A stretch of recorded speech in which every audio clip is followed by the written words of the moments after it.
Hey everyone, welcome back. Today we're talking about the Van der Linde gang, but with a twist. We're covering everyone except Dutch, Arthur, and John. Why? Because those three deserve their own video, and trust me, it's coming. But today is about the others, the misfits, the outcasts, the broken souls who found family in the worst possible place. These aren't just background characters, they're people with real stories, and every single one of them matters. One disclaimer though, the video contains massive spoilers from both games, so be aware. Let's not waste any time, it's gonna be a long one. Abigail Roberts. Born in 1877, Abigail was an orphan who received little formal schooling. By her mid-teens, she was working as a prostitute in saloons and brothels to survive in the West. Around 1894, she was introduced to the Van der Linde gang by uncle and joined their ranks. While her past profession was a source of later speculation and cruel comments, particularly from Micah and Karen in heated moments, she soon became romantically involved with John Marston. She had a daughter who died young and then a son, Jack Marston, born in 1895. In Red Dead Redemption 2, Abigail is portrayed as a strong-willed, straight-talking woman whose sole priority is the safety and future of her son, Jack. She frequently urges John to abandon the dangerous outlaw life and expresses frustration over the gang's actions whenever Jack is threatened. She shares a close, respectful friendship with Arthur, who views her as a sensible and decent person.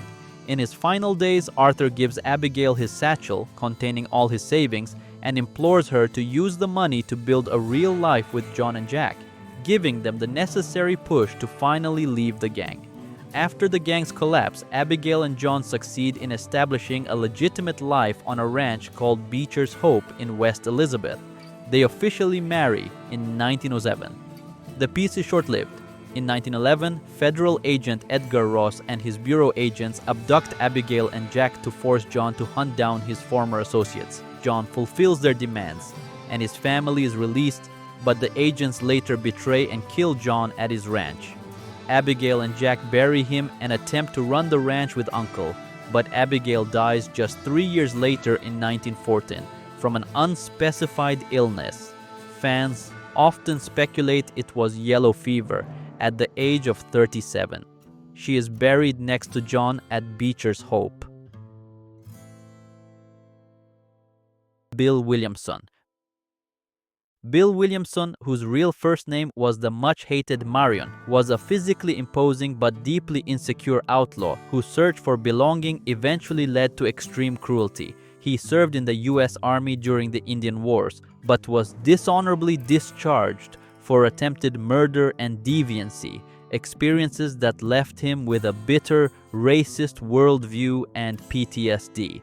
After his discharge, a lonely and alcoholic Bill attempted to rob Dutch in the early 1880s. Instead of fighting him, Dutch took him in, providing the purpose and family Bill desperately craved. Bill became fiercely loyal to Dutch, who was the only figure capable of keeping his violent instincts somewhat in check. He often felt looked down upon by Arthur and John, but was close with Javier and notably kind to the camp dog Cain. As Dutch's mental state declined and Micah gained influence, Bill staunchly sided with them against the dissenting Arthur and John. In the gang's final standoff, he pointed his gun at his former friends before fleeing with Javier during a Pinkerton attack. After the Van der Linde gang dissolved, Bill formed his own brutal and feared gang, taking over Fort Mercer in New Austin. Without Dutch's guidance, Bill devolved into a ruthless, power-hungry monster, committing acts of extreme violence including mass murder and arson. In 1911, federal agent Edgar Ross forced John Marston to hunt Bill down.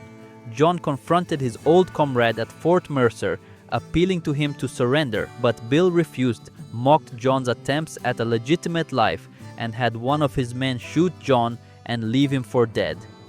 After recovering, John rallied allies and stormed the fort, forcing Bill to flee to Mexico with Javier for protection from local dictator Colonel Agustin Allende. John pursued him, allied with rebels led by Abraham Reyes, and attacked Allende's villa in Escalera. Cornered and desperate, Bill Williamson was finally killed by John or Reyes, depending on the player's choice, ending his reign of terror. Charles Smith. Charles Smith was born to an African-American father and a Native American mother. He lived with his mother's tribe until the U.S. Army drove them out and captured his mother, who was never seen again. His father became an alcoholic in his grief, leading the 13-year-old Charles to run away and wander the country alone. He joined the Van der Linde gang around 6 months before the events of RDR2, finding a rare sense of belonging in a group that, for the most part, treated him fairly regardless of his mixed heritage. He sustained a burn on his right hand during the botched Blackwater robbery that preceded the game's story. Charles was reserved but intelligent and highly competent as a hunter, tracker, and fighter. He was one of the gang's most moral members, often acting as a voice of reason alongside Hosea Matthews and Arthur Morgan.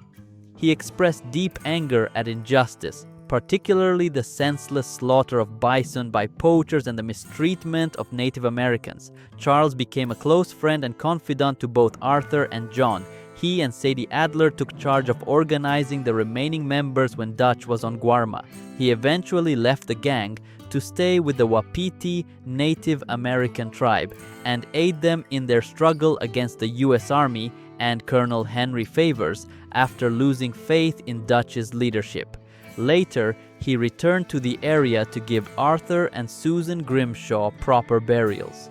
In 1907, John Marston and Uncle found Charles in St. Denis, where he was working as a street fighter. He agreed to help John build his ranch at Beecher's Hope, staying with the Marston family for a time, helping them fight off the dangerous Skinner Brothers gang and rescuing Uncle from them. Charles joined John and Sadie for the final confrontation with Micah Bell on Mount Hagen. He was shot in the shoulder by a sniper but survived the attack and saved Sadie's life during the fight. After attending John and Abigail's wedding, Charles bid his friends farewell and decided to move to Canada to start a new, peaceful life and family, leaving the outlaw life behind for good. He does not appear or receive a definitive mention in the first Red Dead Redemption, leaving his ultimate fate after moving north a mystery. Hosea Matthews. Hosea Matthews was born around 1844. Hosea was an orphan in his youth. He excelled at using charm and intelligence to talk his way out of situations, generally preferring non-violent schemes over outright force. Around the mid-1870s, Hosea met Dutch van der Linde at a campfire where both men coincidentally attempted to con and rob each other. Impressed by their mutual cunning, they laughed and decided to form a partnership, which laid the foundation for the Van der Linde gang, originally envisioned with a robbing the rich and giving to the poor mantra. Hosea was once married to a woman named Bessie, whom he loved deeply. They briefly left the outlaw life to settle down. But Hosea drifted back to the gang. Bessie died of an illness years before the events of the game, a loss that devastated Hosea and led him to a year of heavy drinking. He often reminisced about their life and the stability they shared. Within the gang, Hosea served as Dutch's closest friend, co-leader, and chief strategist. He acted as the primary counterweight to Dutch's increasingly grandiose and violent ideas, constantly advocating for caution, planning, and peaceful resolutions, often seen as the adult in the room. Hosea was a genuine father figure to many members, especially Arthur and John. He taught Arthur about survival, hunting, and the world, fostering a deep bond. Arthur even notes in his journal that he loved Hosea more than Dutch. From the beginning, Hosea was deeply skeptical of Micah Bell and his negative influence on Dutch, often warning Arthur about Micah's true nature. During the disastrous attempt to rob the bank in St. Denis, Hosea was captured by Pinkerton agents Andrew Milton and his men. As Dutch was held at gunpoint, Agent Milton abruptly executed Hosea with a single gunshot to the chest, in front of the entire gang.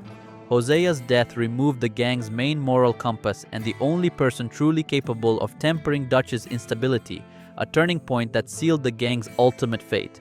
His loss was profoundly mourned by most of the gang members, and he was buried next to Lenny Summers in Blue Water Marsh. Jack Marston. John Jack Marston Jr. was born in 1895 to John Marston and Abigail Roberts. He spent his early childhood living among the outlaws, who served as a surrogate family to him. His mother, Abigail, desperately wanted him to have a normal life. He developed a love for nature and fishing, often going on trips with his surrogate uncle, Arthur Morgan. During the events of Red Dead Redemption 2, Jack is kidnapped by the Braithwaite family as an act of revenge against the gang, and is given to St. Denis crime boss Angelo Bronte. The gang, led by Dutch and John, successfully rescues him. In 1911, after John Marston is forced by the Bureau of Investigation to hunt down his former gang members, he is betrayed and killed by federal agents led by Edgar Ross. 3 years later, in 1914, Abigail dies from illness. Now, 19 years old, Jack, wearing his father's hat, decides to avenge his parents' deaths. He tracks a now retired Edgar Ross to his home on Lake Don Julio and follows him across the San Luis River into Mexico. In a final duel, Jack kills Ross, completing the cycle of violence his parents tried so hard to escape. The game ends with him walking away, his future uncertain. The narrative suggests that, despite his family's efforts, he has become an outlaw like his father, fulfilling a tragic destiny. Javier Escuela. Javier Escuela was born in Nuevo Paraíso, Mexico. His background is rooted in hardship, as his father was a laborer on a local landowner's property. As a boy, Javier witnessed brutal injustices, including his uncle and other men being tortured and executed for simply requesting fair wages. In defiance of this corrupt system, he became a revolutionary and a notorious bounty hunter in his homeland. He was forced to flee to the United States after killing a powerful, high-ranking former military officer over a woman he was in love with, putting a high bounty on his head. While wandering the US, starving and desperate, he met Dutch van der Linde, who took him in. Javier immediately connected with Dutch's anti-government philosophy and ideals of freedom, viewing the gang as his new family. He became one of Dutch's most committed and passionate followers. Arthur even notes at one point that Javier might be the most loyal of them all. As Dutch's mental state declined and he fell increasingly under the influence of Micah Bell, Javier's extreme loyalty clouded his judgment. He chose to side with Dutch and Micah over the increasingly skeptical Arthur and John. In the gang's final standoff at Beaver Hollow, Javier was present, but according to his voice actor, he deliberately avoided aiming his gun directly at Arthur or John, showing his reluctance to harm his brothers. He fled the scene with Bill Williamson as the Pinkerton agents attacked. After the gang dissolved, Javier returned to Mexico, where he worked as a hitman and enforcer for Colonel Agustin Allende, a local dictator. In 1911, John Marston teamed up with local revolutionaries led by Abraham Reyes to attack Allende's fortress in the town of Escalera. Javier fought against John, but was eventually cornered. The player is given the choice to kill or capture Javier alive. If captured alive, he is turned over to the U.S. Marshals and presumably executed. Karen Jones. Karen Jones was a consummate actress and con artist, adept at using her dramatic skills, often posing as a distressed maiden or a pious woman to lure targets into robberies and scams. She was also a capable gunwoman and, along with Sadie Adler, one of the few female members of the gang to perform guard duty or engage in combat missions, Karen embraced the outlaw life, enjoying the freedom, excitement, and drinking that came with it. She was outspoken and not afraid to challenge others, often clashing with the strict camp matron Susan Grimshaw. She was romantically involved with Sean MacGuire. She also had close bonds with Tilly Jackson and Mary Beth Gaskill. The sudden death of Sean MacGuire in Chapter 3 hit Karen hard and seemed to be a turning point, after which her alcoholism significantly worsened. Karen's ultimate fate is left ambiguous in the game, as she disappears from the Beaver Hollow camp sometime during Chapter 6. Before the final missions, other surviving gang members did not know what became of her. In a letter to John Marston during the epilogue, Tilly Jackson speculates that Karen likely drank herself to death. This theory, based on her severe alcoholism, is the most widely accepted explanation among fans, though her body is never found and no official in-game confirmation of her death exists. Kieran Duffy. Kieran lost both parents to cholera during his childhood, leaving him orphaned. He found work at stables where he developed his skills with and affection for horses.